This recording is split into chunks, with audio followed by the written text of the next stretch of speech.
अस्सलाम वालेकुम students, welcome back to another lecture. आज के लेक्चर में हम चैप्टर नंबर 8 की रिव्यू एक्सरसाइज को सॉल्व करेंगे। तो थोड़ा सा लेक्चर जो है वो डिले हो गया है, जिसके पीछे रीज़न ये है कि तबीयत ख़राब होने की वजह से मैं लेक्चर को कंटिन्यू नहीं कर पाया। तो इंशाल्लाह उम्मीद है आगे जो मैं कोशिश करूँगा कि आपके लिए डेली ना हुआ तो एक दिन छोड़ कर मैं लेक्चर अपलोड कर दिया करूँ। और दूसरी चीज़ जो है, सिलेबस कवर करने के हवाले से बच्चे क्वेश्चन कर रहे हैं, बुक के हवाले से रिव्यू और भी बहुत सारे क्वेश्चन बच्चों ने किए हैं। अक्सर क्वेश्चन बच्चे करते हैं कि इसके आंसर जो है वो थोड़े से डिफरेंट आ जाते हैं, आपके आंसर बुक के आंसर से मैच नहीं हो रहा। तो इस तरह की बहुत सी बातें जो हैं वो मैंने आप लोगों से डिस्कस करनी है। तो उसके लिए मैं एक अलग से लेक्चर बनाऊंगा, जिसमें मैं बैठकर आपको सारी चीज़ें जो हैं वन बाय वन एक्सप्लेन कर दूं। सो फिलहाल जो है इस एक्सरसाइज को सॉल्व करते हैं। तो सेम उसी तरह से पिछले रिव्यू की तरह यहाँ भी हम क्वेश्चन नंबर 2 से शुरू करेंगे। क्वेश्चन 1 जो है वो हम एट द एंड पे जो है, जब हम पेपर के करीब आएंगे तब ही उसको सिंप्लीफाई करेंगे। सो क्वेश्चन नंबर 2 जो है वो find the domain of F of x. Domain कैसे फाइंड किया जाता है इसको हम डिटेल में पढ़ चुके हैं। अब अगर तो सेट गिवन है तो वो सेट इसका डोमेन होता है, लेकिन अगर सेट नहीं गिवन तो रियल नंबर इसका डोमेन होता है। लेकिन चूंकि यहाँ पे जो वैल्यूज गिवन है वो स्क्वायर रूट की फॉर्म में है। अब स्क्वायर रूट की फॉर्म में कंडीशन थोड़ी सी डिफरेंट होती है, क्योंकि उसमें कुछ वैल्यूज जो होती हैं वो इसमें लिखें तो आंसर सही आता है, कुछ वैल्यू जो है आंसर उसका गलत आता है, यानी वो अनडिफाइंड हो जाता है। इसका मतलब ये है, अब हमने वो निकालने होते हैं वो नंबर के। अगर इसमें से ये नंबर निकाल दिए जाए तो ये फंक्शन पूरा कंटिन्यू होगा, लेकिन इन वैल्यूज के बगैर जो वैल्यू जो है वो इसके अंदर से हम फाइंड करते हैं। फाइंड करने का तरीका मैं एक्सरसाइज 1.1 में सिखा चुका हूँ, 8.1 में हम डिटेल से पढ़ चुके हैं। लेकिन यहाँ पे चूंकि पूरी बुक के पूरे चैप्टर की आपके पास समझे कि वो एक एक क्वेश्चन जो चेंज कर करके आपको दिया होता है, आपको ये बेसिकली स्टूडेंट का ही टेस्ट होता है कि उसे देखा जाता है कि क्या जो आपने एक्सरसाइज सोल्व की, क्या आप इस कैपेबल हैं कि आप एक्सरसाइज रिव्यू एक्सरसाइज है वो आप खुद सॉल्व कर सकें। ठीक हो गया। तो मैं इसलिए अपलोड कर देता हूँ कि अगर आपसे वो ना सॉल्व हो, किसी क्वेश्चन में मुश्किल हो, तो आप यहाँ से देखकर उसको समझ लें। तो क्वेश्चन नंबर 2 से ही शुरू करेंगे। सोल्यूशन हम इसको डिस्कस कर चुके हैं कि ये क्या है, आपके पास एक स्क्वायर रूट वाला फंक्शन है, यानी स्क्वायर रूट की फॉर्म में फंक्शन लिखा हुआ है, और स्क्वायर रूट की वैल्यू जो है can not be negative. So the value of square root can not be negative, so we take this function as greater than or equal to 0। ठीक हो गया। तो इस फंक्शन को हम इस तरह से कंसीडर करते हैं कि ये वैल्यू जो है वो greater than or equal to 0 है। तो इसके लिए मैं क्या करूंगा, सोल्यूशन यहां पे पहले मेंशन कर देता हूं कि the given function contain square root and square root cannot be negative, so 3 minus 12 minus x square is greater than or equal to 0। ठीक हो गया। तो इसका मतलब इसका आंसर 0 से ग्रेटर ही आएगा। अब मुझे एग्जैक्टली नहीं पता कि इससे आंसर 0 से मतलब 0 से ग्रेटर वैल्यूज आती हैं या नहीं। हो सकता है सारे आंसर ही ग्रेटर देन 0 आए, या हो सकता है लेस देन 0 आए। इस चीज के लिए हम ये प्रोसेस करते हैं कि एग्जैक्टली वो वैल्यू फाइंड हो जाए। अब क्या करते हैं, taking square on both side, यहां पे लिख देता हूं taking square on both side. तो इससे ये होगा कि 3 minus square root of 12 minus x square square root whole square greater than or equal to 0 square. चूंकि 0 स्क्वायर से आंसर 0 ही आएगा, लेकिन अब चूंकि बोथ साइड लिखा है तो इसलिए हमें दोनों साइड पे अप्लाई करना होगा। बेशक उससे कोई भी फर्क ना पड़े, लेकिन लिखना जरूरी है। तो ये स्क्वायर और स्क्वायर रूट कैंसिल, यहाँ पे हो जाएगा 3 minus square root of 12 minus x square is greater than or equal to 0। इस वैल्यू को जो नेगेटिव है इसको हम राइट साइड पे ले जाते हैं। तो हो जाएगा 3 is greater than or equal to 12 minus x square square root. देखें ये पॉजिटिव साइन, यहां से नेगेटिव साइन पॉजिटिव हो गया। Again taking square root, again taking square on both side. ठीक है। सो ये हो जाएगा 3 square greater than or equal to 12 minus x square whole square, ये और ये कैंसिल हो जाएगा। तो स्क्वायर स्क्वायर रूट से 3 3 जार 9 is greater than or equal to 12 minus x square. ठीक हो गया। अब क्या करते हैं, इस वैल्यू को 12 को भी लेफ्ट साइड पे ले जाते हैं। तो 9 minus 12 is greater than or equal to minus x square. तो 9 में से 12 माइनस करेंगे तो आपके पास वैल्यू आ जाएगी -3 is greater than or equal to minus x square. ठीक हो गया, ये आ गया आपके पास। अब क्या करते हैं, इस x को भी लेफ्ट साइड पे ले जाते हैं। ठीक हो गया, तो यहाँ पे आपके पास आ जाएगा, यहाँ पे चल इसको नेक्स्ट पेज पे लिख लेते हैं। तो यहाँ पे थोड़ा सा लिख लेते हैं कि x square minus three is greater than or equal to zero, so x square is greater than or equal to three. ठीक हो गया, अब क्या करते हैं, taking square root on both side, तो x square square root greater than or equal to three square root, ये और ये cancel, x is greater than or equal to plus minus three square root. ठीक हो गया, ये आपके पास जो है इसकी वैल्यू आ गई है। तो अगर रियल नंबर सेट में से हम या ये वैल्यू निकाल देते, आपके पास जो बाकी वैल्यूज रह जाएंगे उसके लिए क्या हो, ट्रू होगा। ये हमने डिस्कस किया था डोमेन और रेंज के लिए। अब देखते हैं कि क्या वाकई यहाँ पे भी ऐसी कंडीशन होगी कि इसके लिए जो नंबर्स आ रहे हैं कि वो अगर हम इसमें से एग्जैक्टली ये नंबर निकाल दें तो बाकी सबके लिए ट्रू हो जाए। ठीक है, जो हमने लास्ट जो वैल्यू पढ़ी थी वो 8.1 वाला क्वेश्चन जो है वो हमने एज इट इज सोल्व किया था। अब हम यहाँ पे ये देखना चाहते हैं कि क्या इसका आंसर सेम उसी कंडीशन को सेटिस्फाई करेगा या नहीं करेगा, अगर रियल नंबर से इसको माइनस कर दी जाए, या एग्जैक्टली यही आंसर आपके पास रह जाएगा। तो इसको मैं आगे चल के समझा देता हूँ। सो अब हम क्या करते हैं, जो मैंने पीछे वैल्यू लिखी थी वो क्या थी कि x is greater than or equal to plus minus three square root, उसका मतलब उसको जब हमने फाइंड किया उसका मकसद क्या था वो मैं भी समझा देता हूँ। यहाँ पे मैं ना इसको थोड़ा सोल्व करके दे रहा हूँ आपको समझाने के लिए कि बेसिकली इससे जो वैल्यूज अगर हम ज्यादा लिखेंगे ना, बड़ी वैल्यू लिखेंगे, तो उससे होगा क्या। यहाँ पे अगर मैं ये लिख लेता हूँ कि f of plus minus three square root, तो इससे ये होगा square root of three minus square root 12 minus, और ये हो जाएगा plus minus three whole square. ठीक हो गया, प्लस माइनस बाहर आ जाएगा। अच्छा जी, अब क्या होगा, इससे प्लस हो या माइनस हो उससे वो फर्क नहीं पड़ेगा, एज इट इज ही रहेगा। तो ये हो जाएगा square root of three minus square root of 12 minus ये और ये कैंसिल हो जाएगा, तो यहाँ से सिर्फ थ्री आ जाएगा। नेगेटिव पॉजिटिव दोनों स्क्वायर रूट से सेम नंबर आ जाएगा।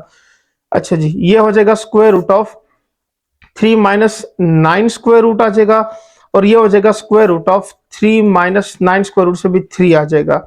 सो थ्री माइनस थ्री से अगेन क्या आता है, जीरो। तो इसका मतलब ये हुआ कि plus minus three square root से जो वैल्यू आ रही है वो जीरो आ रही है, और जीरो एक नंबर है, तो इसका मतलब वो स्क्वायर रूट के अंदर नेगेटिव वैल्यूज नहीं आ रही। अब क्या कोई ऐसा नंबर भी है जिससे ये वैल्यू जो है नेगेटिव ना हो, यानी यहाँ पे अगर मैं फॉर एग्जांपल यहाँ पे वन लिखता हूं तो 12 माइनस वन से 11 स्क्वायर रूट आ जाएगा, थ्री माइनस स्क्वायर रूट, अब इससे जो भी वैल्यू आती है यानी स्क्वायर रूट 11 से जो आंसर आता है उसमें से हो सकता है वो ग्रेटर देन आ जाए, थ्री से ग्रेटर देन वैल्यू आ जाती है, तो फिर इसका मतलब वो भी सारी वैल्यूज खत्म हो गई, यानी वो नेगेटिव स्क्वायर रूट आ गया। तो इस तरह की सारी वैल्यूज में से एक्सक्लूड हो जाएंगी। अब ऐसी कौन सी वैल्यू है जिससे अगर ये वैल्यू जीरो हो जाए, यानी एक्स स्क्वायर के साथ हम ऐसा नंबर लिखें एक्स स्क्वायर की जगह के 12 माइनस 12 आ जाए और जीरो हो जाए। अगर यहाँ पे मैं डायरेक्ट लिख देता हूँ टू, टू टू जार फोर, तो ये भी नहीं हो सकता, थ्री थ्री जार नाइन, वो भी नहीं हो सकता। तो इसका मतलब मुझे इस तरह के कोई नंबर नहीं मिल रहे हैं। अब आ जाते हैं आपके बुक के आंसर की तरफ, क्योंकि जो बुक का आंसर लिखा हुआ है उसमें वो वैल्यू लिखी हुई है कि plus minus two square root two into three square root, वो वैल्यू लिखी हुई है। ठीक है, अगर मैं डायरेक्ट इसका आंसर लिखता तो फिर आपको कंफ्यूजन होती कि सर आपने डायरेक्ट ये वैल्यू कैसे लिख दी है, इसलिए मैंने एक दफा आपको समझा दिया है। अब जो बुक वाला आंसर है वो भी मैं यहाँ पे क्या करूं, एक्सप्रेस कर रहा हूं ताकि आपको कंसेप्ट क्लियर हो जाए, यानी कोई कंफ्यूजन ना रहे। वो आंसर क्या है बुक वाला, वो भी मैं यहाँ पे लिख रहा हूं कि f of plus minus two square root three, ये हम फाइंड कर लेते हैं कि इससे क्या आंसर आएगा। तो यहाँ पे अगर मैं लिख लूं कि f of plus minus two square root three is equal to, ये हो जाएगा square root three minus square root of 12 minus plus minus two square root three whole square. ठीक हो गया, कंटिन्यू करते हैं, ये इक्वल हो जाएगा three minus square root of 12 minus plus minus two whole square and three square root whole square, ये और ये कैंसिल हो जाएगा, ये इक्वल हो जाएगा square root of three minus square root of 12 minus two two जार four and multiply by three. So ये इक्वल हो जाएगा square root of 13 minus square root of 12 minus 12। ठीक हो गया, सो यहां से आ जाएगा, यहाँ पे थ्री लिखा हुआ है, ये हो जाएगा three minus zero square root, तो ये बेसिकली यहां से वैल्यू आ जाएगी 3 स्क्वायर रूट। तो ये भी एक पॉजिटिव वैल्यू है। इसके अलावा बाकी जितने भी नंबर लिखेंगे तो उससे नेगेटिव स्क्वायर रूट ही आएगा। सो यहां पे क्या करते हैं, इसका डोमेन लिख लेते हैं। Domain is equal to negative, यानी यहां पे -2 square root 3 comma -3 square root union 3 square root comma 2 into 3 square root. ठीक है, सो ये इसका आपके पास क्या हो गया, आंसर आ गया। ठीक है, ये आपका बुक वाला, क्योंकि अक्सर बच्चे कंप्लेन करते हैं थोड़ा सा बुक का आंसर आगे पीछे हो जाए, या चूंकि वैल्यू जो है वो मैं सॉल्व कर थोड़ा सा चेंज आए तो बच्चे कंफ्यूज हो जाते हैं कि सर आपका आंसर थोड़ा सा मैच नहीं हो रहा, या आंसर गलत हो गया। इस बुक में पहले बता चुका हूँ, बहुत सारे क्वेश्चन के आंसर गलत लिखे हुए हैं। चूंकि डेवलपर जो बनाते हैं तो फिर वो अक्सर ये होता है कि मतलब दे दिया जाता है कि आप इसको ठीक करें, लेकिन वो ठीक नहीं हो पाता है, किसी वजह से वो रह जाते हैं, तो वो गलती जो है वो चलती रहती है फिर। ठीक है, तो इस तरह की बहुत सी बुक्स आपको मिलेंगी आगे भी चल के। सेकेंड ईयर की बुक थी लास्ट जो पंजाब बोर्ड की थी, उसमें बहुत सारी मिस्टेक थी, मतलब फर्स्ट ईयर में भी थोड़ी बहुत मिस्टेक थी, लेकिन सेकेंड ईयर की बुक तो भरी पड़ी थी। तो ये वाली जो बुक है इसमें भी बहुत सारी मिस्टेक्स हैं। हाँ, कुछ आंसर ऐसे होते हैं जो बुक में मेंशन नहीं होते, लेकिन वो कंडीशन के हिसाब से उसका आंसर आ जाता है, तो वो आंसर उसका करेक्ट ही होता है। आपने एग्जाम्पल या उसमें देख लिए करें और उसके साथ वो कंडीशन मैच कर लिए करें, तो आपको फिर वो कंफ्यूजन जो वहां से वो क्लियर हो जाएगी। ठीक हो गया, तो इसका आंसर हमने फाइंड कर लिया था, तो आपको समझाने के लिए मैंने पूरा प्रोसेस किया कि इसके अलावा अगर मैं कोई भी नंबर लिखूंगा तो उनसे आंसर जो है वो एक्यूरेट नहीं आएगा। तो इसका डोमेन जो है वो आपके पास ये आ गया। सो अब चलते हैं नेक्स्ट क्वेश्चन की तरफ। सो अब क्वेश्चन नंबर 3 को सिंप्लीफाई करते हैं। इसकी स्टेटमेंट है, find the second degree polynomial when f of 0 is equal to 5, f of -1 is equal to 10 and f of 1 is equal to 6। ये तीन कंडीशन दी हुई हैं और इसकी मदद से हमने क्या करना है, सेकंड डिग्री इक्वेशन यानी एक्स स्क्वायर, जिस तरह से आपके पास सेकंड डिग्री पोलिनोमियल जो होता है वो a x square plus b x plus c की फॉर्म में होती है वैल्यू। तो कह रहे हैं कि वो इक्वेशन फाइंड करके दें, यहां पे हमने वो फाइंड आउट करनी है, लेकिन उसके लिए कंडीशन जो है वो और तरह की दी हुई है। तो इस तरह का क्वेश्चन उम्मीद है आप लोगों ने पहले नहीं सॉल्व किया होगा, क्योंकि मुझे नहीं याद आ रहा कि मैंने इस एक्सरसाइजेज में जब ये क्वेश्चन सॉल्व करवा रहा था तो मेरी नजर से इस तरह का क्वेश्चन गुजरा हो। ठीक है, लेकिन इजी होगा, समझ लीजिएगा, आपको समझ आ जाएगी, क्योंकि आप अगर फंक्शन को समझ चुके हैं तो ये आपके लिए काफी क्या होगा, इजी होगा। अच्छा जी, सोल्यूशन लिखते क्या है, पहले हम क्या करते हैं, सपोज कर लेते हैं कि एक पोलिनोमियल जो है वो सेकंड डिग्री इक्वेशन की फॉर्म में इस तरह से होगी। ठीक हो गया, so let's suppose that the polynomial किसे कहते हैं, पोलिनोमियल जिसमें x square plus b x, यानी जो पोलिनोमियल की फॉर्म में इसका इस यहाँ पे डिस्कशन करेंगे तो काफी लेंथी हो जाएगा, इसको पहले भी समझा चुका हूँ। Polynomial b f of x is equal to x square plus b x plus c. तो यहां पे मैं इसको नाम दे रहा हूं इक्वेशन नंबर 1 का। ठीक हो गया, ये एक इक्वेशन 1 जो है इसको मैंने सपोज किया कि ये एक पोलिनोमियल है, सेकंड डिग्री पोलिनोमियल फंक्शन। ठीक हो गया, अब आ जाते हैं, यहां पे मैं क्या लिखूंगा, एफ ऑफ 0। फर्स्ट स्टेटमेंट में क्या लिख रहा हूं, एफ ऑफ 0 लिख रहा हूं, क्योंकि यहां पे हमने एफ ऑफ 0 लिखना है तो 5 आएगा, तो एफ ऑफ 0 लिखूंगा तो ये हो जाएगा a 0 square b multiply by 0 plus c, ये वैल्यू आ जाएगी। तो एफ ऑफ 0 जो है वो 5 के इक्वल गिवन है, तो 5 यहां पे हो जाएगा ए इंटू 0 प्लस सी। चूंकि ए बी सी की वैल्यूज फाइंड करेंगे तो वो इसमें लिखने से क्या हो गया, आपको बस ये फंक्शन बन जाएगा, यही हम फाइंड कर रहे हैं। सो यहां से 5 is equal to 0 plus C, so 5 is equal to C. तो सी की वैल्यू फाइंड हो गई है। अब क्या करते हैं, अब हम नेक्स्ट जो है बी और सी की वैल्यू को फाइंड आउट करते हैं, तो उसके लिए सेम यही कंडीशन यूज करेंगे, लेकिन जिन वैल्यूज को जो वैल्यूज आप फाइंड कर चुके हैं तो उन वैल्यूज की मदद से आप इसको क्या करेंगे, आगे फर्दर कंटिन्यू करेंगे। तो सी की वैल्यू हम आगे क्या करेंगे, इस क्वेश्चन में यूज करेंगे, यूज करते जाएंगे, और फिर बी फाइंड होगा तो वो यूज करेंगे, इस तरह ए की वैल्यू भी फाइंड हो जाएगी। सो अब क्या करते हैं, second condition f of -1 is equal to 10, इसको यूज करते हैं। तो यहां पे लिख लेंगे equation 1 will be written as f of x is equal to ax square plus bx plus 5। तो मैंने जिस तरह बताया कि अब जो वैल्यू फाइंड हो गई है वो यहाँ पे हम मेंशन कर देंगे इसमें। अब नेक्स्ट क्या करना है, एफ ऑफ -1 फाइंड करते हैं। F of -1 is equal to a into -1 square plus b into -1 plus 5। तो f of -1 is equal to a into 1 minus b plus 5। अब इसके अलावा क्या गिवन है, यहाँ पे गिवन थी कि ये वैल्यू जो है वो किसके इक्वल है, वो इक्वल है 10 के। तो ये हो जाएगा a माइनस बी प्लस 5। इस 5 को लेफ्ट साइड पे ले जाते हैं। So a minus b is equal to 10 minus 5।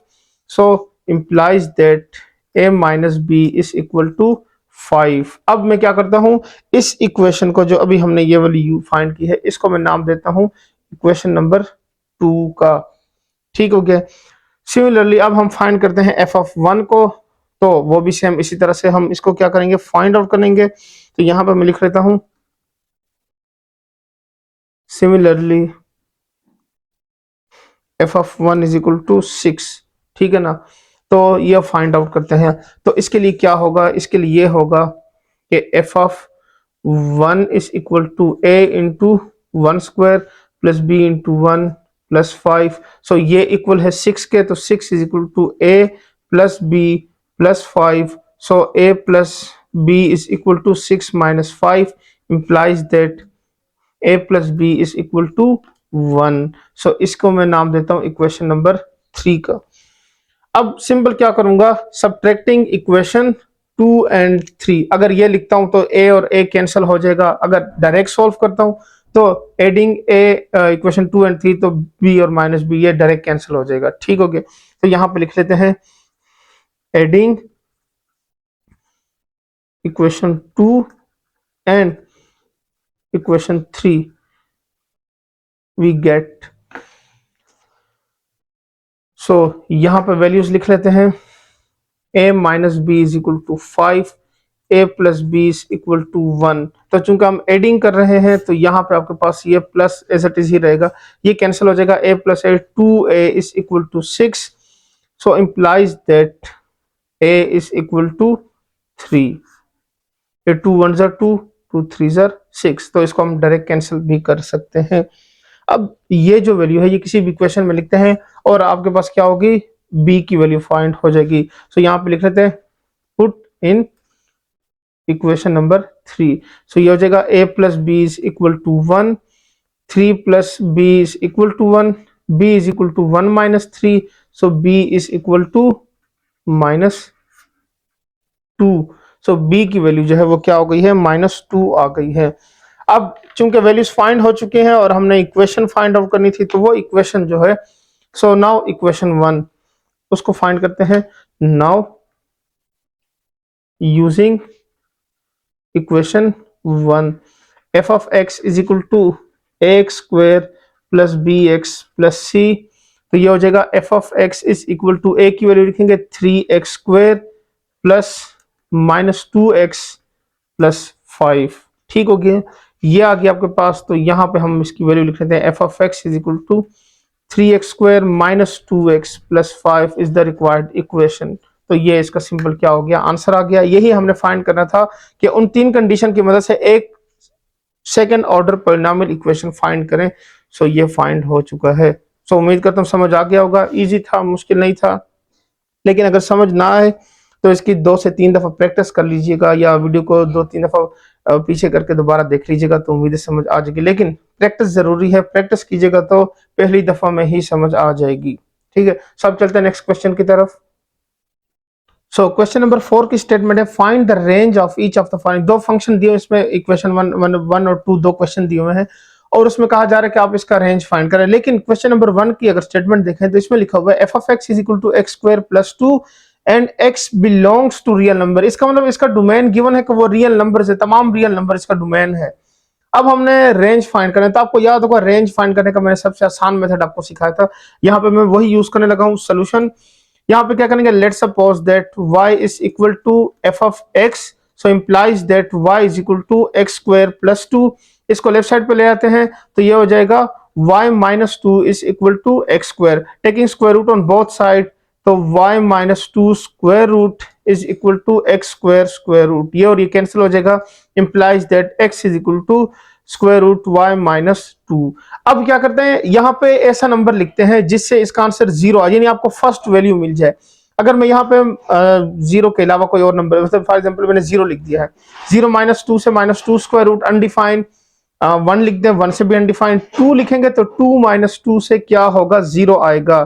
ठीक है ना। If put y is equal to 2, तो यहां से होगा 2 माइनस 2 0। तो इसका मतलब ये हुआ कि रेंज में वैल्यू जो है वो 2 3 4 5 6 एंड अप टू सो सारी वैल्यूज के लिए क्या होगा, सेटिस्फाई करेगा।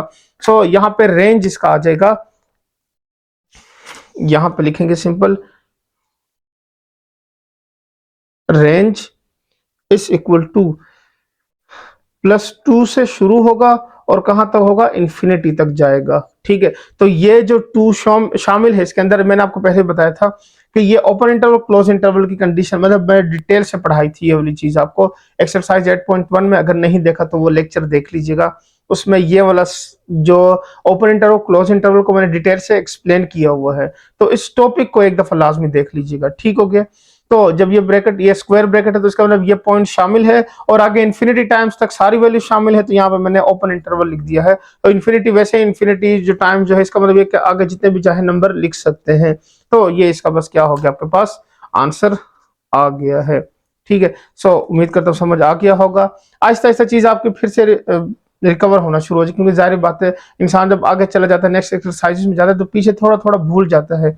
इसलिए साथ साथ प्रैक्टिस करते रहा करिए, या टेस्ट जो है खुद अपने लिए डिजाइन किया करें, या किसी टीचर के थ्रू, या कॉलेज में किसी टीचर के थ्रू जिससे आप पढ़ रहे हैं उसे क्या, आप मुझे एक्सरसाइज का या चैप्टर का टेस्ट बना दिया करें, ताकि आप टेस्ट साथ साथ देते रहें, तो फिर आपको जो चीजें हैं वो याद रहेंगी। ठीक हो गया। तो रिव्यू एक्सरसाइज में भी यही होता है कि जब हम क्वेश्चन सॉल्व करें तो पीछे जो पढ़ा होता है वो भी थोड़ा थोड़ा उसमें याद आ जाए, अच्छा ये इस तरह से हमने पहले क्वेश्चन सॉल्व किया था, या इस तरह से इसकी कंडीशन पहले यूज हुई थी। सो अब चलते हैं इसके नेक्स्ट पार्ट की तरफ।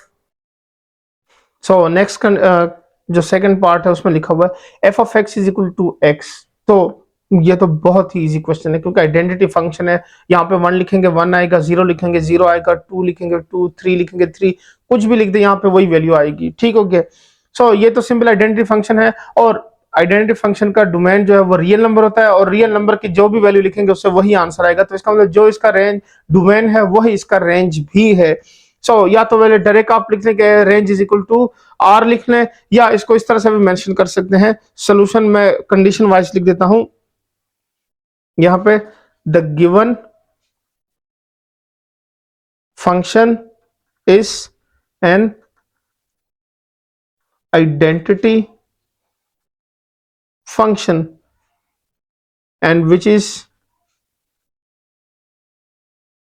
Bijective function. So range of this function is a real number set, ये भी लिख सकते हैं। और रेंज इज इक्वल टू और, तो बस ये इसका आंसर हो गया। ठीक है। तो आप जिस भी तरह से इसको लिखना चाहे, आप सिंपल ये लिख दें या ये लिख दें, इसे आपको समझाने के लिए था कि इस तरह से भी लिख सकते हैं। तो उम्मीद करता हूं समझ आ गया होगा। बस इसमें यही क्वेश्चन था डोमेन और रेंज के हवाले से। सो अब नेक्स्ट क्वेश्चन नंबर 5 की तरफ चलते हैं। चलें, तो अब हम क्वेश्चन नंबर 5 को सिंप्लीफाई करते हैं।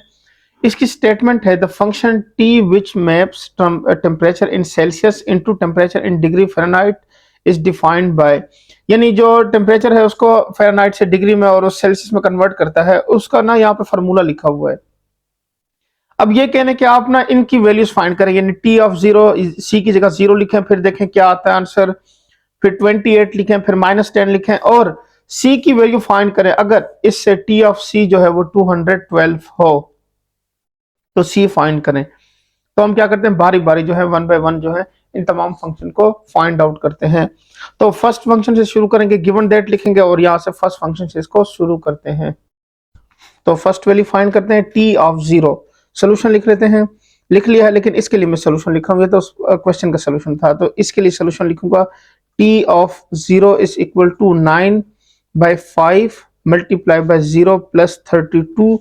So t of 0 is equal to 0 plus 32 and implies that t of 0 is equal to 32।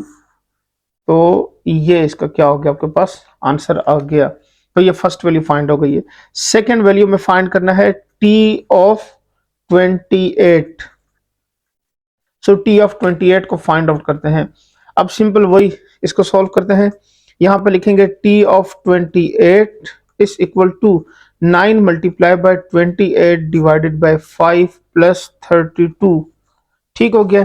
तो इसका मैं अगर यहाँ पे एलसीएम ले लेता हूँ तो ये हो जाएगा 9 मल्टीप्लाई बाय 28, कैलकुलेटर से कर लेते हैं, ये हो जाएगा 252 plus 32 multiply by 5 divided by 5। ये एलसीएम मैंने यहाँ पे 1 लिखा तो क्रॉस मल्टीप्लाई करके ले लिए। अच्छा जी, 252 प्लस यहां से मल्टीप्लाई करेंगे तो ये हो जाएगा 35 जार 150 एंड प्लस 10 160 हो जाएगा डिवाइडेड बाय 5। इसको ऐड कर देते हैं तो ये हो जाएगा 2 6 और 5 11 1 और 1 कैरी हो जाएगा 2 3 1 4। यहां से हो जाएगा 412 डिवाइडेड बाय 5। ये आ गया है। और इसको अगर सिंप्लीफाई कर लें फर्दर तो आपके पास वैल्यू आ जाएगी, यहां से इसको कैलकुलेटर पे सिंप्लीफाई करेंगे तो आपके पास आंसर आ जाएगा t of 28 is equal to 82.4। तो ये हो गया 82.4। ठीक हो गया। सो ये इसका क्या हो गया, आंसर आ गया। ठीक है, यहाँ पे एक डॉट लग गया, इसको रेस कर लेते हैं कंफ्यूजन ना हो। 82.4 इसका आंसर आया है। अच्छा जी, थर्ड वैल्यू को फाइंड आउट करते हैं। सो थर्ड वैल्यू में लिखा हुआ है टी ऑफ -10, ये फाइंड आउट करना है। सो टी ऑफ -10 को फाइंड आउट करते हैं। सेम सोल्यूशन यहां भी होगा, t of -10 is equal to 9 multiply -10 divided by 5 plus 32। तो ये हो जाएगा 5 1 जार 5 5 2 जार 10, 9 मल्टीप्लाई -2 प्लस 32। सो ये हो जाएगा -18 प्लस 32। 32 में से 18 माइनस कर देते हैं। So t of -10 is equal to 18 में 2 20 और ये 14 इसका आंसर आ जाएगा। तो ये भी इसका आंसर होगा। अब लास्ट पार्ट इसका सॉल्व करते हैं जिसमें गिवन है कि सी की वैल्यू फाइंड करें और गिवन ये है कि टी ऑफ सी जो है वो 212 के इक्वल है। तो फोर्थ पार्ट में क्या गिवन है, find c when t of c is equal 212। Solve कर लेते हैं। Solution t of c is equal to 9c divided by 5 plus 32। ये गिवन है यहाँ पे 212 is equal to 9c divided by 5 plus 32। इस 32 को लेफ्ट साइड पे लें। So 212 minus 32 is equal to 9c divided by 5। ये आ जाएगा। अब इसको माइनस कर लेते हैं तो यहां से हो जाएगा 180 is equal to 9c divided by 5। तो यहां से मुझे नजर आ रहा है कि ये कैंसिल हो रहा है। 9 1 जार 9, 9 2 जार 18, तो ये 9 20 जार 180 आ गया। तो यहाँ पे जो वैल्यू रह गई है वो है implies that 20 is equal to c divided by 5। इस 5 को यहाँ से मल्टीप्लाई कर लेते हैं। सो implies that c is equal to 20 multiply by 5 and c is equal to 100। तो यही हमने फाइंड करना था। ये इसका क्या हो गया, आंसर आ गया। तो क्वेश्चन नंबर 5 जो है वो यहाँ पे सिंप्लीफाई हो गया है। अब चलते हैं नेक्स्ट क्वेश्चन की तरफ। तब क्वेश्चन नंबर 6 को सिंप्लीफाई करते हैं। इसकी स्टेटमेंट है कि if f of x is equal to 8x minus 7 find f inverse of 9 f inverse of 11/3। तो यानी पहले हमें क्या चाहिए, इसका इनवर्स चाहिए। सोल्यूशन, तो उम्मीद करता हूं आपको याद होगा इनवर्स कैसे फाइंड करते थे। नहीं भी याद तो मैं यहाँ पे फार्मूला लिख दूंगा तो याद आ जाएगा और हम इसका फाइंड भी करते हैं। तो ये होगा solution given that f of x is equal to 8x minus 7। तो यहाँ पे मैं मेंशन कर देता हूँ जो फार्मूले हमने यूज करने हैं वो ये है कि y इक्वल होता है एफ ऑफ एक्स के और F inverse of y equal होता है x के। ठीक है, इन कंडीशन को हमने यूज करना है। तो सिंपल इस कंडीशन को यहाँ पे लिख लेते हैं। Let's suppose that y is equal to f of x implies that y is equal to 8x minus 7, 7 को लेफ्ट साइड पे ले आते हैं, so y plus 7 is equal to 8x and implies that x is equal to y plus 7 divided by 8। ठीक हो गया। तो जो ये फार्मूला है इसको यूज करते हैं x की जगह पे, so implies that f inverse of y is equal to y plus 7 divided by 8। तो याद होगा आपको, जब इस तरह की वैल्यू आ जाती तो हम क्या करते, simple replacing y by x, तो x से रिप्लेस कर लेते तो ये आपके पास इनवर्स फाइंड हो जाता। तो यहाँ पे लिखेंगे रिप्लेसिंग y बाय x, तो f inverse of x is equal to x plus 7 divided by 8। ठीक हो गया। ये इनवर्स है, चूंकि ये हमें कहा नहीं गया फाइंड करने को, लेकिन जो वैल्यूज फाइंड करनी है वो f इनवर्स ऑफ 9 करना है, तो इसका मतलब हमें ऑब्वियसली इनवर्स की वैल्यू चाहिए। अगर इनवर्स नहीं होगा तो तब तक फिर ये फाइंड नहीं होगा। सो अब क्या करते हैं, फर्स्ट कंडीशन को यूज करते हैं। फर्स्ट कंडीशन थी 1, यहाँ पे मैं लिख रहा हूँ f इनवर्स ऑफ 9, ये फाइंड आउट करते हैं। तो सोल्यूशन इसमें क्या होगा, f inverse of 9 is equal to 9 plus 7 divided by 8। तो ये हो जाएगा 9 एंड 1 10 और प्लस हो जाएगा 16। तो यहां से आ जाएगा f inverse of 9 is equal to 16 over 8, और अगर इसको सॉल्व करें तो 8 1 जार 8, 8 2 जार 16, so implies that f inverse of 9 is equal to plus 2। ये इसका आंसर आ गया। ठीक है, अब इसके नेक्स्ट पार्ट को सिंप्लीफाई करते हैं, वो है कि f इनवर्स ऑफ 11 बाय 3, ये फाइंड आउट करना है। तो सेम मेथड से इसको भी फाइंड करते हैं।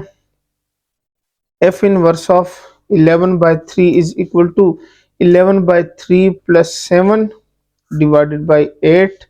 सो यहाँ पे इसका एलसीएम ले लेते हैं, ये हो जाएगा 11 plus 7 multiply by 3 divided by 3, और यहाँ से होल डिवाइडेड बाय 8 आ जाएगा। अब ये जो 3 है ये डाउनवर्ड आके मल्टीप्लाई हो जाएगा, तो 11 plus 7 3 20 and divided by 3 multiply bye 8। तो यहाँ से आ जाएगा 1 plus 1 2, 2 plus 1 3 divided by 3 multiply bye 8। तो यहाँ से क्या होगा, 8 1 जार 8, 8 4 जार 32। तो यहाँ से वैल्यू आ गई आपके पास f inverse of 11 by 3 is equal to 4 by 3। So ये इसका क्या हो गया, आपके पास आंसर आ गया।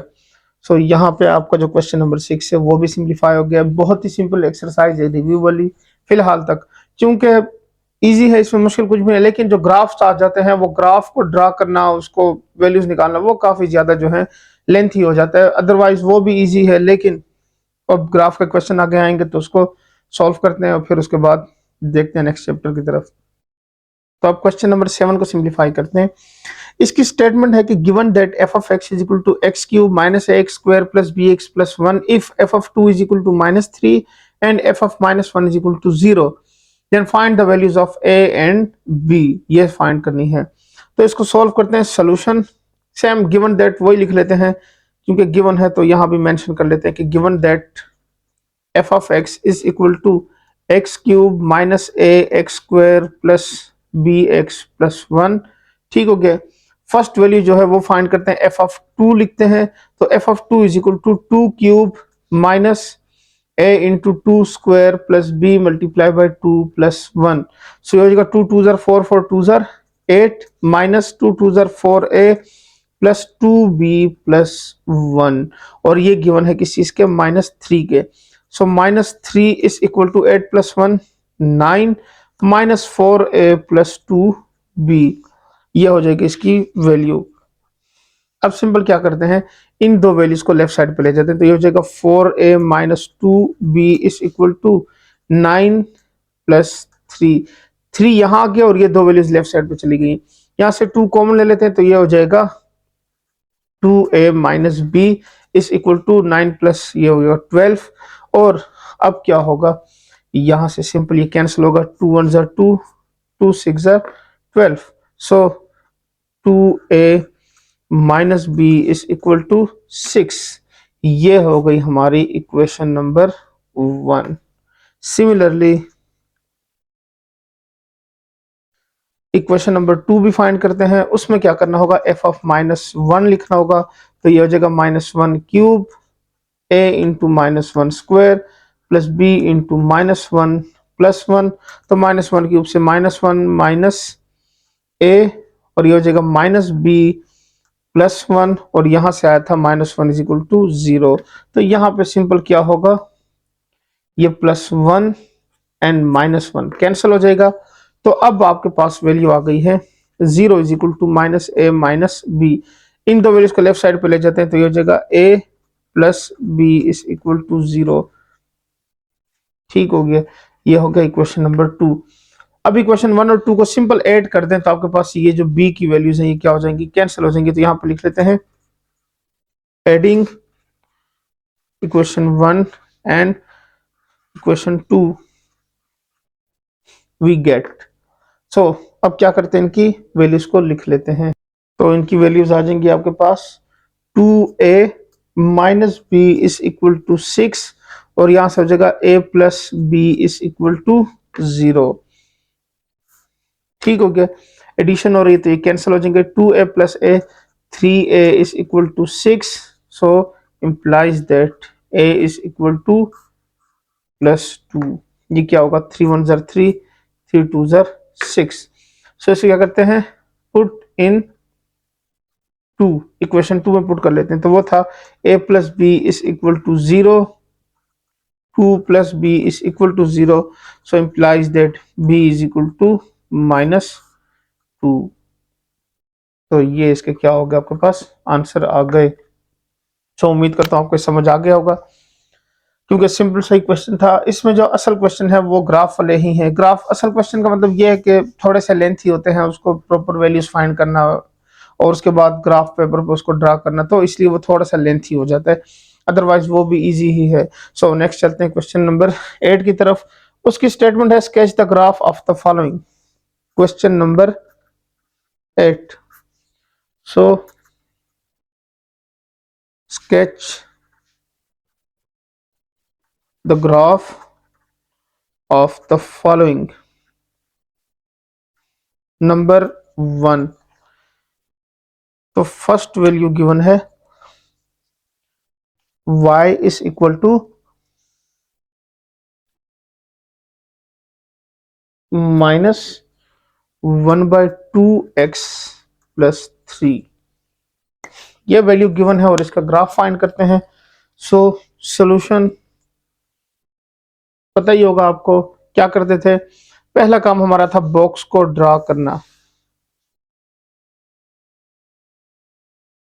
तो ये हो गया बॉक्स, यहाँ पे इसको सेपरेट करें, यहाँ पे x और ये हो गया y। x जो है वो क्या होता था, इनपुट, और ये होता था आउटपुट।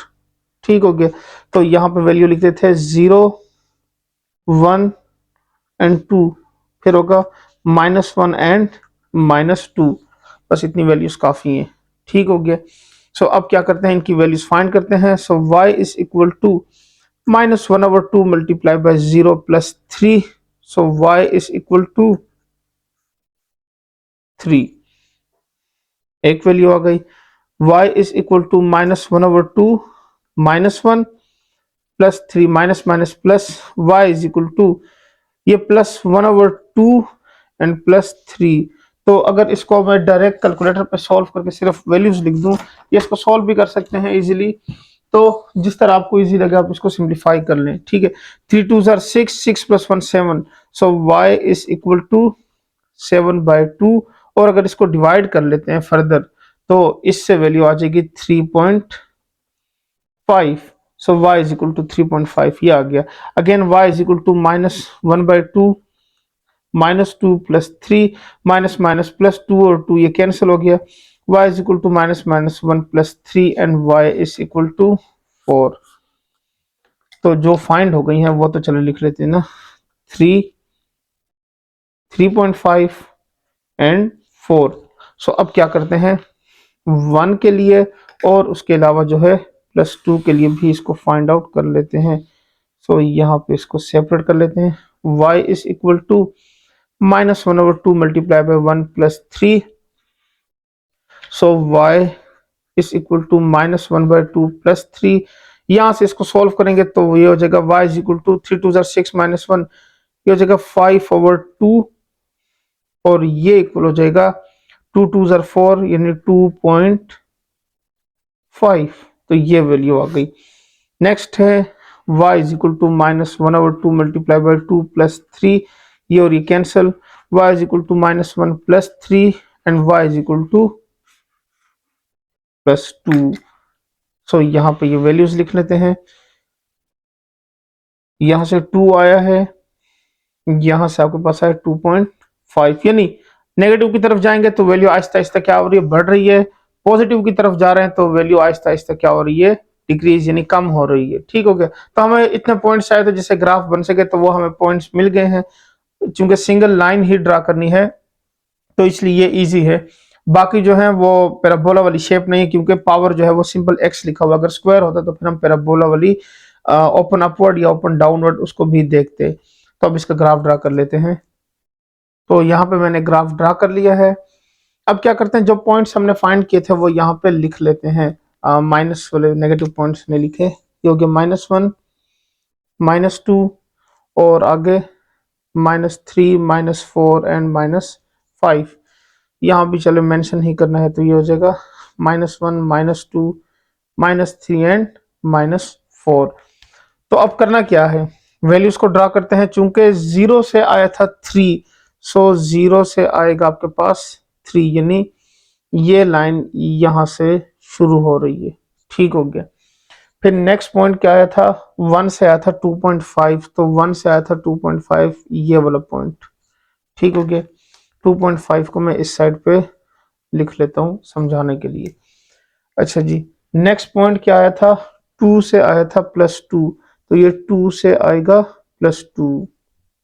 अच्छा जी, ये 0 कब होगा, असल चीज ये है कि वो इस लाइन को किस पॉइंट पे टच करेगा। सो वो भी वैसे फाइंड कर लेते तो बेहतर था, अदरवाइज नहीं फाइंड हुआ तो रह गया।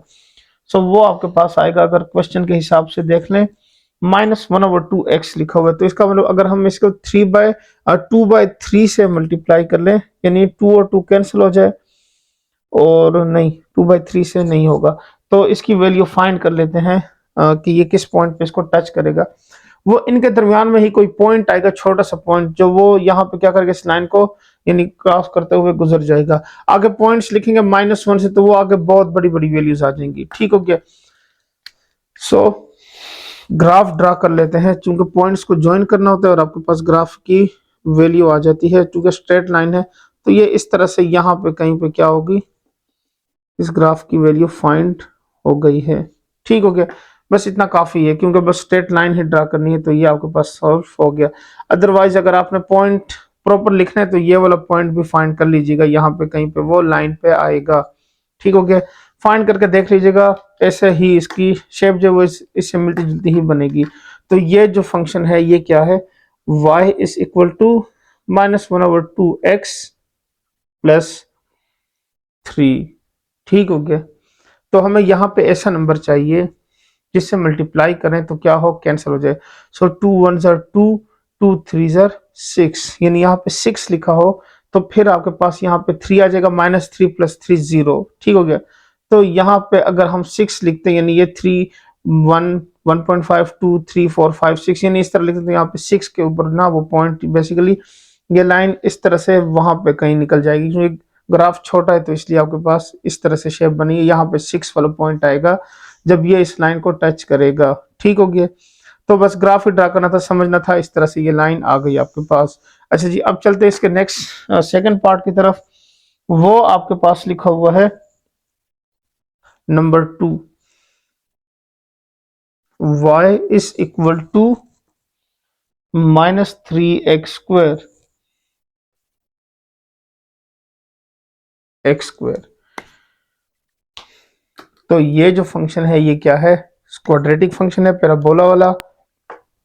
पॉइंट्स चूंकि दोनों सेम ही रहेंगे, लेकिन सॉल्व करना पड़ेगा। ये हो गया, यहां से ये x, ये हो गया y, ये हो गया इनपुट, और ये हो गया आपके पास आउटपुट। ठीक हो गया। तो अब पॉइंट्स लिख लेते हैं। यहाँ पर हो जाएगा 0 1 2 3, यहाँ से हो जाएगा -1 और ये हो जाएगा -2 एंड -3। अब फंक्शन जो है वो इस तरह से है कि a इज इक्वल टू -3। ठीक हो गया ना, और ये है लेस देन 0। तो यहां पे लिखेंगे पैराबोला ओपन डाउनवर्ड्स, ये भी मेंशन कर लेते हैं। अब इनके पॉइंट्स फाइंड करते हैं। y is equal to -3 multiply by 0, so y is equal to 0।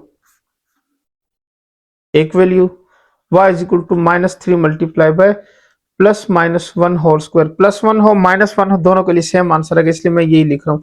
y is equal to -3 multiply by 1, so ये हो गया y इज इक्वल टू -3। फिर नेक्स्ट पॉइंट हमने लिखा है y is equal to -3 multiply by +-2 whole square, -3 2 2 जार 4 and y is equal to -12। देखें point जितने वैल्यूज ज्यादा करूंगा इतने ही बड़े बड़े पॉइंट्स आना शुरू हो जाएंगे। एक और वैल्यू 9 क्योंकि लिख रहे हैं तो ये भी लिख लेते हैं। -3 multiply by +-3 whole square, so y is equal to -3 plus minus से ये 9 आ जाएगा, so implies that y is equal to -27। ठीक है। अब इसको अगर ग्राफिकल फॉर्म में लिखें तो छोटे से ग्राफ में तो पॉसिबल नहीं है, लेकिन हम चूंकि पॉइंट्स जो है वो इस ऊपर वाले की तरह लिख लेंगे तो फिर काम चल जाएगा। अच्छा जी, 0 से 0 आया है, +1 से भी -3 और यहाँ से भी -3, यहाँ से आया आपके पास -12, ये हो गया -27, यहाँ से भी आया है -12 और -27। सो अब इसका ग्राफ ड्रा कर लेते हैं। तो अब क्या कर लेते हैं, इसका ग्राफ ड्रा कर लेते हैं। यहाँ पे 0 पे 0 पॉइंट आया था, यानी इसकी वर्टेक्स की वैल्यू ये है। ठीक है, पैराबोला ओपन डाउनवर्ड है क्योंकि नेगेटिव वैल्यू आई थी। सो यहाँ से -1 पे आया था आपके पास -3 ये वाला पॉइंट, और यहाँ से आपके पास आया था ये वाला पॉइंट। फिर -2 से आया था -12 और यहाँ से आया था -12। तो अगर इसके ग्राफ की वैल्यू ड्रा करें तो ये इस तरह से पैराबोला की शेप डाउनवर्ड बन रही है। यहां से देखें तो ये डाउनवर्ड बन रही है। ठीक हो गया। तो ये शेप जो है वो यहाँ से ऐसे कर्व फॉर्म में नीचे आ रही है। तो बस ये इसका क्या हो गया, y is equal to -3x², ये इसका आंसर हो गया। सो अब चलते हैं इसके थर्ड पार्ट की तरफ। वो यहाँ पे गिवन है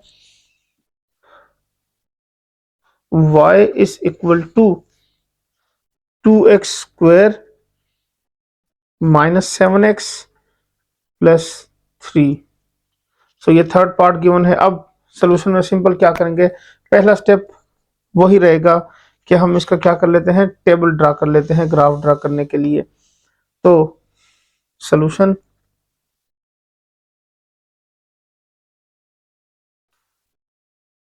ये हो गया इसका टेबल, यहां से इसके पॉइंट ड्रा करेंगे, ये हो गया x, ये हो गया y। सो यहां से हो जाएगा इनपुट और ये हो गया आउटपुट। ठीक हो गया। वैल्यूज सेम वही लिखूंगा, 0 1 2 एंड 3, -1 -2 एंड -3। अब दूसरी बात, a की वैल्यू 2 है और वो ग्रेटर देन 0 है, सो पैराबोला ओपन अपवर्ड्स, ये भी मेंशन करना जरूरी है। सो यहाँ पे y is equal to 2 multiply by 0² -7 multiply by 0 plus 3, so y is equal to 0 -0 plus 3, so y is equal to 3। एक वैल्यू फाइंड हो गई है। y is equal to 2 multiply by 1² -7 multiply by 1 plus 3, so y is equal to 2 -7 plus 3, 3 plus 2 5 -7 से y is equal to 5 -7 करेंगे तो -2 आ जाएगा।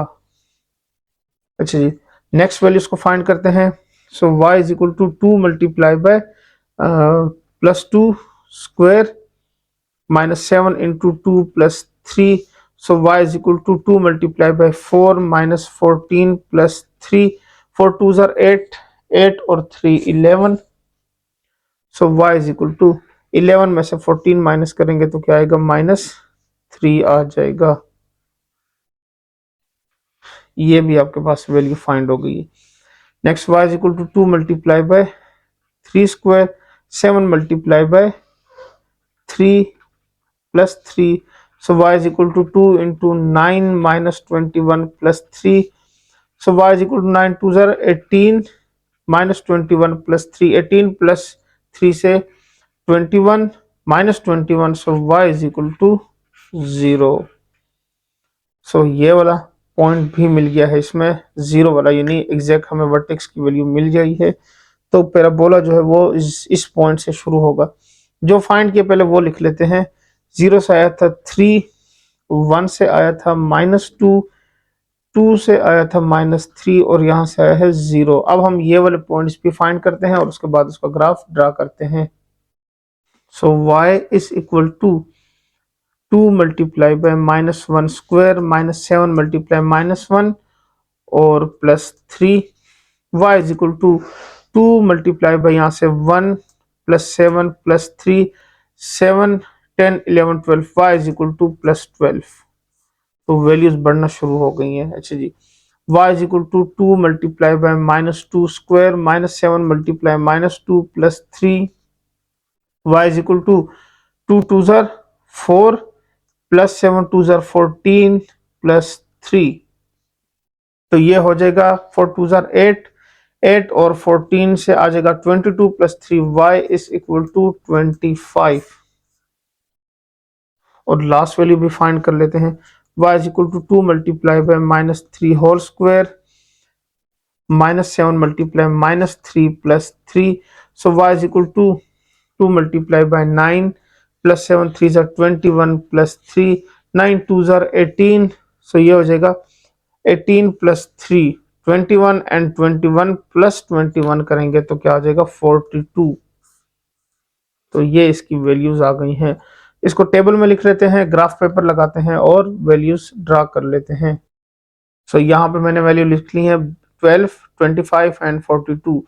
तो देखें आगे यहाँ तक अगर हमारी वैल्यू देखें पॉजिटिव नंबर्स तक, तो हमें ऐसे आंसर मिल रहे थे जो इसको ड्रा करने में काफी हेल्पफुल थे। लेकिन जिस तरह से नेगेटिव आंसर की तरफ बढ़े तो वैल्यूज बहुत ज्यादा बड़ी बड़ी आना शुरू हो गई हैं। तो उससे क्या हुआ कि ग्राफ को ड्रा करना थोड़ा सा मुश्किल हो गया है, क्योंकि इतनी ज्यादा वैल्यूज हम लिख नहीं सकते और ना इसमें ये किसी वैल्यू के साथ मैच हो रहा है। अब यहाँ पे 4 लिखेंगे तो हो सकता है वहां से भी -2 आ जाए, तो -2 और यहाँ से +2 आ जाए। ये पॉइंट्स मिल जाएगा यहाँ पे, जिस तरह से पॉइंट्स मिल रहे हैं तो इसकी मदद से आगे वो जो पैराबोला की शेप है वो इजी हो जाती है। ठीक हो गया। सो अब क्या करते हैं, पैराबोला की शेप बना लेते हैं। सो यहाँ पे मैंने ग्राफ पेपर भी और टेबल भी साथ में ड्रा करी ताकि आपको समझने में आसानी हो। 0 से आया था 3, तो 0 से आया था 3 यानी x की वैल्यू 0 है और y की वैल्यू 3 है, तो इसका मतलब ये इसका वर्टेक्स पॉइंट बन रहा है। फिर 1 से आया था -2, 1 से आया था -2, ये वाला पॉइंट यहाँ पे आ जाएगा। 2 से आया था -3, सो 2 से आया था -3 और इस तरह नेक्स्ट जो पॉइंट है वो क्या था 0, 0 से भी आया था -3 और 0 से आया था 3, ये तो ये वाला पॉइंट हो गया। अच्छा 3 से आया था 0, मतलब यहाँ पे आपके पास ये क्या है 0 आया था। ठीक हो गया। अब पैराबोला की शेप जो है वो थोड़ी सी चेंज होकर बन रही है, ठीक है ना, क्योंकि कुछ पॉइंट्स है कुछ पॉइंट्स नहीं है।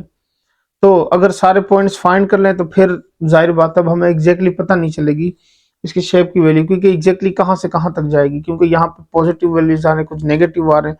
यहाँ से हमने नेगेटिव लिखे तो एकदम से बढ़ना शुरू होगा, इसका मतलब हमें पॉजिटिव वैल्यूज इसमें कुछ और लिखनी पड़ेंगी जिससे ये वैल्यूज आएंगी। ठीक हो गया। तो ये इस तरह से डिफरेंट पॉइंट्स आपके पास इस तरह से बनना शुरू हो जाएंगे, जिससे ये एग्जैक्टली ये जो ग्राफ हमें रिक्वायर्ड है वो यहाँ पे क्या हो जाएगा बन जाएगा। ठीक हो गया। जिस तरह से यहाँ पे 3 से 0 आ रहा है, हो सकता है किसी और वैल्यू पे भी यहाँ से क्या हो 0 आए, तो वो इस पॉइंट को इससे ज्वाइन कर लेंगे, उस पॉइंट को उससे ज्वाइन करेंगे, तो वो शेप जो है वो इस फॉर्म में डाउनवर्ड होकर आ जाएगी। ठीक हो गया। उम्मीद करता हूँ समझ आ गई होगी। अब क्या करते हैं, इसका ग्राफ जो है अब बनेगा किस तरह से वो ड्रा कर लेते हैं। तो अब इसके ग्राफ की वैल्यू को ड्रा करते हैं। यहाँ से देखें तो ये ग्राफ की वैल्यू जो है यहाँ से इस तरह से ज्वाइन होगी इसके साथ, यहाँ से ये ऊपर चला जाएगा, यहाँ पे, यहाँ से मतलब इसके दरमियान में यहाँ पे जो पॉइंट है ना, यहाँ पे, क्योंकि ये इस तरह से शेप जो है इसकी यहाँ से जा रही है, ठीक है। सो यहाँ से ये आगे कंटिन्यू कर जाएगा और यहाँ से देखें तो ये इस तरह कंटिन्यू कर जाएगा, ठीक हो गया।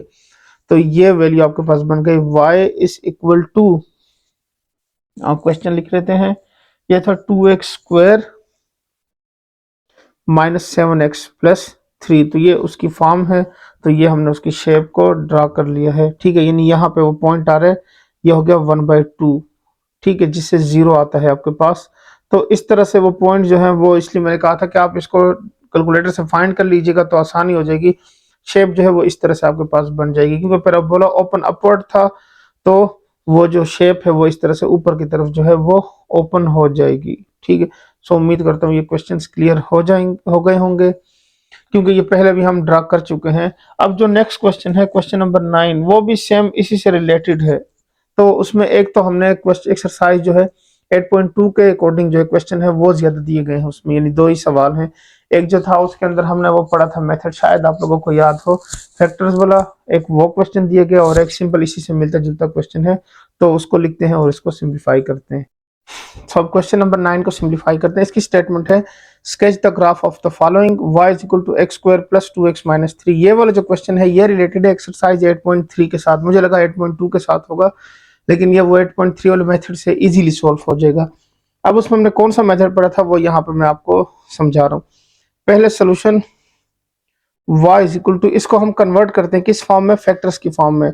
तो ये हो जाएगा x square, mid term break करें तो ये हो जाएगा plus 3x minus 3, y is equal to x common लेंगे, यहाँ पे x plus 3 minus 1 into x plus 3।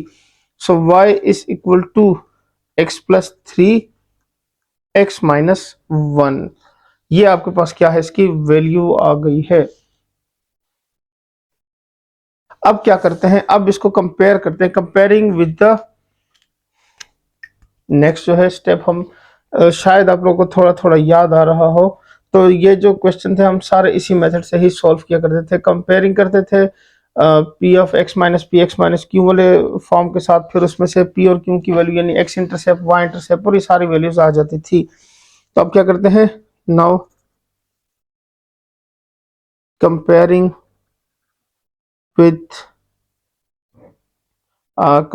With ये फैक्टर्स फंक्शन इस तरह से कुछ था, मतलब जो लिखते होते थे। सो वो ये था कि f of x is equal to a into x minus p x minus q. So ये इसकी वैल्यू थी। सो यहां से आपके पास वैल्यूज आ गई है। हेयर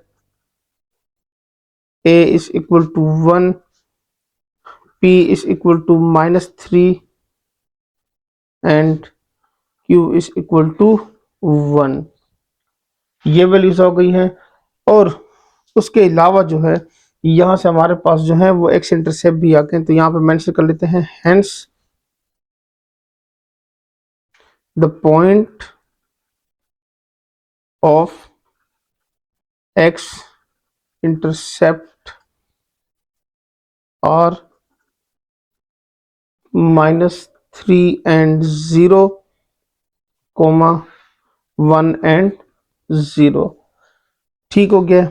इसके साथ साथ और क्या था, also a is equal to 1 greater than 0, thus parabola opens upward। ठीक हो गया, तो ये भी मेंशन कर लेते हैं। अब हम क्या करते हैं, नाउ फॉर y इंटरसेप्ट,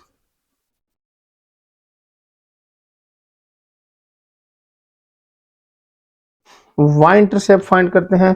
तो y इंटरसेप्ट आपको याद होगा कि उसमें हम क्या करते थे, y इज इक्वल टू, जो क्वेश्चन अभी हमने फैक्टर्स की फॉर्म में लिखे उसमें हम x की जगह 0 लिखते थे, तो जो आंसर आ गया वो y इंटरसेप्ट था। सी हो जाएगा x plus 3 x minus 1। So y is equal to 0 plus 3 and 0 minus 1. So y is equal to 3 multiplied by minus 1 and y is equal to minus 3. ठीक हो गया। सो आपके पास ये वैल्यू आ गई है।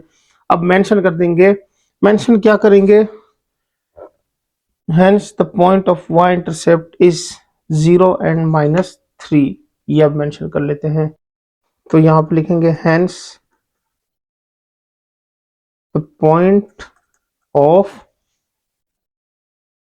y intercept is 0 and minus 3। अब इसके साथ हम क्या करते हैं, to find some additional point, इसके साथ हम कुछ एडिशनल पॉइंट्स भी फाइंड करते होते थे। तो यहाँ पे हम लिख लेंगे now to find some additional points put. अब देखें क्या पुट करना है, ये आपने जरा ध्यान रखना है। यहाँ पे जो वैल्यूज आपके पास आ गई हैं, यानी x की वैल्यू 1 यूज हुई है, -3 यूज हुई है, तो x की वैल्यू को हम क्या करते हैं, 0 भी ये यूज नहीं करें, क्योंकि 0, 1 एंड -3 यूज हो चुकी हैं। सो 2, 3, -1 एंड -2, यहाँ तक आप इस तरह की वैल्यूज यूज कर सकते हैं।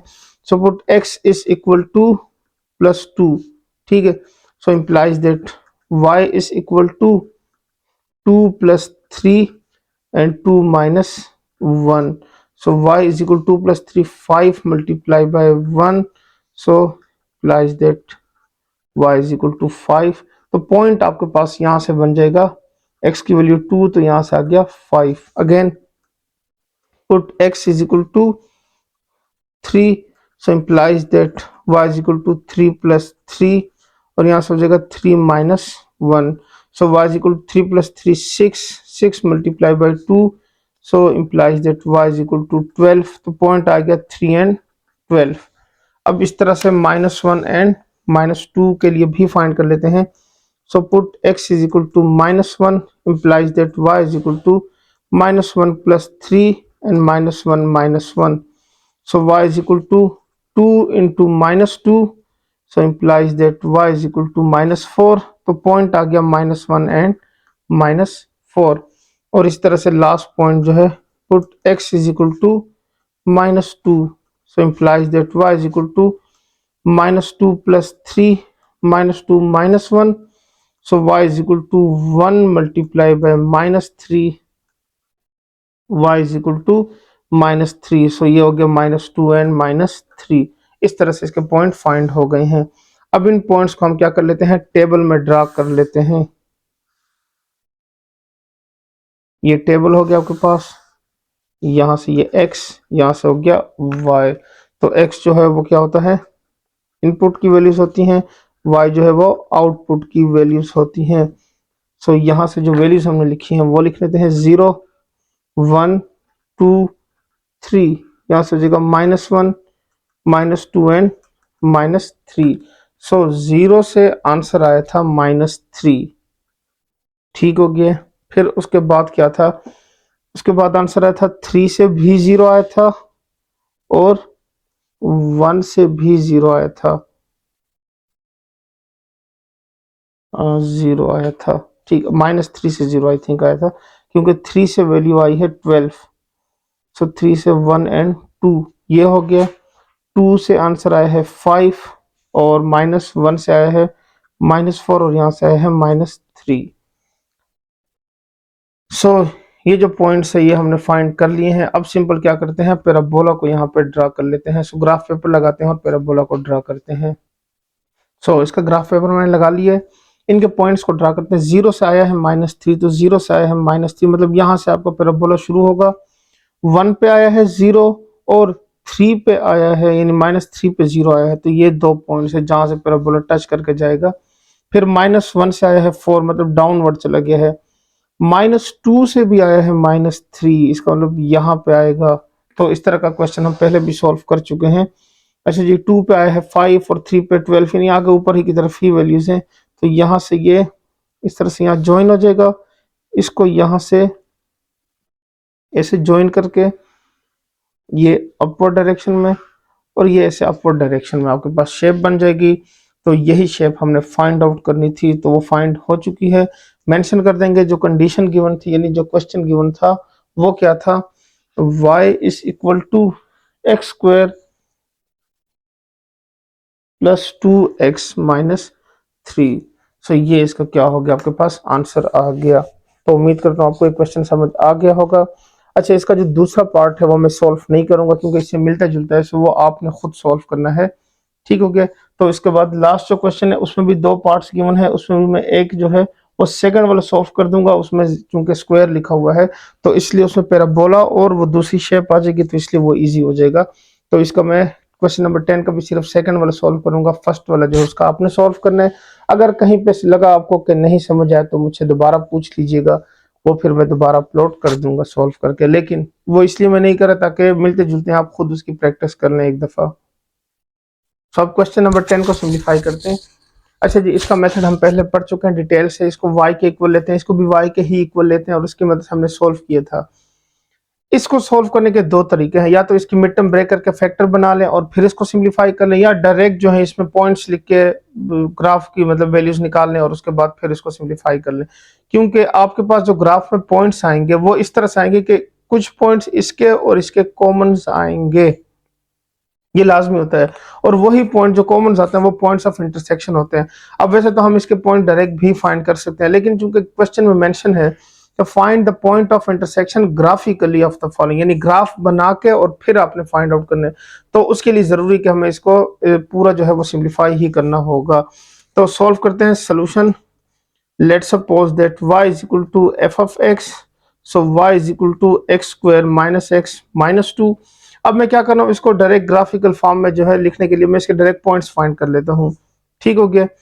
तो वो कर लें तो भी ठीक है, अगर वो नहीं करते तो फिर क्या करना होगा, फिर ये कर सकते हैं कि इसमें अगर मैं इस तरह से लिख लूँ कि इसके फैक्टर्स बना लूँ, x intercept y intercept find कर लें और फिर उसके बाद क्या कर लें, एक्स इंटरसेप्ट कुछ एडिशनल पॉइंट्स फाइंड कर लें और फिर उसके बाद ग्राफ के इस ग्राफ की वैल्यूज उसमें हमें कॉमन वैल्यूज मिल जाएंगी। ठीक हो गया। अगर वो ना भी करें तो भी हम यहाँ से डायरेक्ट जो है वो इसकी वैल्यूज जो है वो कुछ फाइंड कर सकते हैं। सो वो कैसे फाइंड करते हैं यहाँ से देख लेते हैं। पॉइंट्स लिखना शुरू कर लेते हैं, जीरो से ही चूंकि शुरू करते हैं हम तो जीरो से ही लिखेंगे। y is equal to zero minus 2, so y is equal to -2, एक वैल्यू आ गई। ठीक है। Again y is equal to 1 square -1 -2, so y is equal to 1 -3 and 1 is equal to -2। तो ये y की वैल्यू हो गई। ठीक है। Again y is equal to 2 square -2, so y is equal to 2 2s are 4 and -4, so y is equal to 0। एक ये value भी आ गई है। अच्छा जी, नेक्स्ट क्या करते हैं, y is equal to, चले 3 भी लिख लेते हैं। so y is equal to 3 square -3 -2, so 3 3s are 9 -5 and y is equal to 4। ये इसकी वैल्यू आ गई। इसको सेपरेट कर लेते हैं यहां से ऐसे। अच्छा जी, यहाँ पे क्या होगा, y is equal to -1 square minus into -1 -2, so y is equal to 1 minus minus +1 -2, so y is equal to 2 -2 and y is equal to 0। एक ये 0 आ गया, एक ये 0 आ गया, यानी +2 और -1 इन दोनों से 0 आया है। So y is equal to -2 whole square minus into -2 और ये हो जाएगा 2 2s are 4 माइनस माइनस +2 -2, ये और ये cancel, so y is equal to 4। तो +2 से भी 4 आया है और दूसरा एक 4 आया है, एक आया था 3 से और एक आया था -2 से। सो अब क्या कर लेते हैं, इसको यहाँ पे ड्रा कर लेते हैं टेबल की फॉर्म में। चूंकि जो पॉइंट्स हमने फाइंड किए उसको टेबल की फॉर्म में ड्रा कर लेते हैं। ये हो गया, यहाँ से आपके पास x, ये हो गया y। तो x जो है वो ये इनपुट यूज होता है और ये हो गया आउटपुट। अब क्या करते हैं, इनकी वैल्यूज लिख लेते हैं 0 1 2 एंड 3। यहाँ से होगा -1 -2 एंड -3, तो ये वैल्यू मैं वैसे डायरेक्ट लिख लेता हूँ। 3 3 ज़ार 9, 9 और ये +3 हो जाएगा। सो 9 प्लस 3 और ये हो जाएगा -2, ठीक हो गया, क्योंकि माइनस माइनस प्लस हो जाएगा। सो 9 प्लस 3 से 12, 12 माइनस 2 करेंगे तो क्या आएगा, 10 आ जाएगा। ठीक है, तो वो हम डायरेक्ट भी लिख सकते हैं। अच्छा जी, जो पॉइंट्स फाइंड किए हैं वो यहाँ पे मेंशन कर लेते हैं। 0 से आया है -2, 1 से आया है -2 अगेन, फिर 2 से आया है 0, 3 से आया था 4, y इज इक्वल टू -1 से भी 0 आया है, फिर -2 से भी 4 आया है। सो अगर यहाँ से 10 यहाँ पे 10 आया था तो वैल्यूज इस तरह से डिफरेंट जो है वो चेंज होना शुरू हो जाएंगी। ठीक हो गया। अब इसी तरह से हम क्या करते हैं, जी ऑफ एक्स की वैल्यूज भी फाइंड करते हैं। तो ये हो जाएगा similarly let suppose that y is equal to g of x, so y is equal to -3x -3, ये हो जाएगा। अब क्या करते हैं, इसमें से वैल्यूज फाइंड करते हैं। सो पहला काम क्या होगा, y is equal to -3 multiplied by 0 -3, so y is equal to 0 -3 and y is equal to -3। एक वैल्यू फाइंड हो गई है। नेक्स्ट वैल्यू फाइंड करते हैं, y is equal to -3 multiplied by 1, तो ये हो जाएगा y is equal to -3 and y is equal to -6, ये second value. So y is equal to -3 multiplied by 2 -3, y is equal to -6 -3 and y is equal to -9। तो इससे ये मतलब है कि इसकी वैल्यूज तो काफी बड़ी बड़ी आ रही हैं। अब हम छोटे नंबर्स ट्राई करते हैं, मतलब ये 1 2 3 लिखे ना, अब यहाँ पे हम -1 -2 -3 इस तरह की वैल्यूज लिखेंगे ताकि इससे मिलते जुलते हमें कोई वैल्यूज मिल जाए। क्योंकि 0 से -3 आया है और 0 से -2 आया है, अभी तक कोई भी ऐसा नंबर नहीं आया जो इसके साथ मैच हो रहा हो। तो हमने ऐसे ही नंबर्स ढूंढने हैं जो मैच करें, तो फिर वो हम क्या कर लेंगे, सिंपल हमें वो पॉइंट ऑफ इंटरसेक्शन मिल जाएंगे। सो अब इसको फर्दर सिंप्लीफाई करते हैं।